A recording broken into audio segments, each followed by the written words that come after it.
Travel tourism മേഖലയുമായി ബന്ധപ്പെട്ട ലോകത്തിലെ തന്നെ ഏറ്റവും വലിയ പ്രദർശനങ്ങളിലൊന്നായ അറേബ്യൻ ട്രാവൽ മാർക്കറ്റിന് ദുബായിൽ തുടക്കമായി. 4 ദിവസത്തെ മേളയിൽ ഇന്ത്യയടക്കം 161 രാജ്യങ്ങൾ പങ്കെടുക്കും. വിനോദസഞ്ചാര മേഖലയുമായി ബന്ധപ്പെട്ട സ്ഥാപനങ്ങളും വിമാന കമ്പനികളും അടക്കം 3000-ഓളം പ്രദർശകരാണ് ഇത്തവണ അറേബ്യൻ ട്രാവൽ മാർക്കറ്റിലുള്ളത്. അറേബ്യൻ ട്രാവൽ മാർക്കറ്റിന്റെ 32ാമത് പതിപ്പാണ് ഇത്തവണത്തേത്. ദുബായ് വേൾഡ് ട്രേഡ് സെന്ററിൽ നടക്കുന്ന മേളയിൽ ട്രാവൽ ടൂറിസം രംഗത്തെ ലോകപ്രശസ്ത കമ്പനികളും വിവിധ രാജ്യങ്ങളിലെ ടൂറിസം വകുപ്പുകളും സംബന്ധിക്കുന്നുണ്ട്.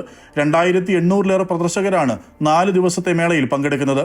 മുൻവർഷത്തെ അപേക്ഷിച്ച് 12% വർധനവ് മേളയിൽ പങ്കെടുക്കുന്നവരുടെ എണ്ണത്തിലുണ്ട്.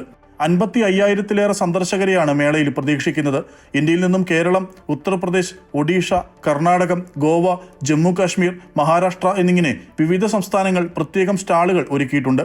ടൂറിസം രംഗത്ത് വൻ കുതിപ്പ് നേടുന്ന സൗദി അറേബ്യയും സൗദി വിമാന കമ്പനിയായ സൗദിയയും ഇത്തവണയും ശ്രദ്ധേയ സാന്നിധ്യമാണ്.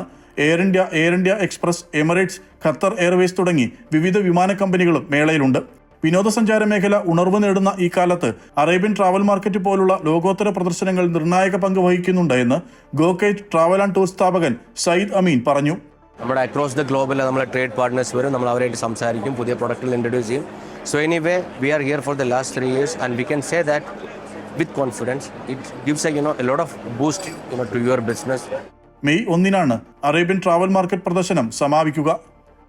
അറേബ്യൻ ട്രാവൽ മാർക്കറ്റ് പ്രദർശന വേദിയായ ദുബായ് വേൾഡ് ട്രേഡ് സെന്ററിൽ നിന്നും ജെറിൻ ജേക്കബിനൊപ്പം ശ്രീരാജ് കൈമൾ, അമൃത ന്യൂസ്.